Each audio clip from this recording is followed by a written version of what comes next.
ekkan gul rayhon so'lmaydi deb o'ylabman. Ota ona hech qachon o'lmaydi deb o'ylabman.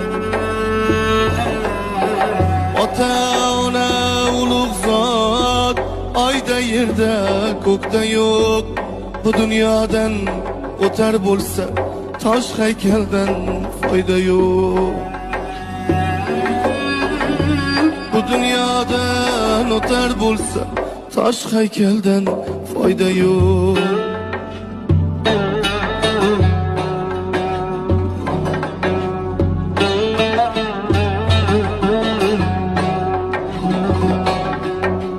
Ko'nglim uchun jon bolam boshlaringda ko'targin.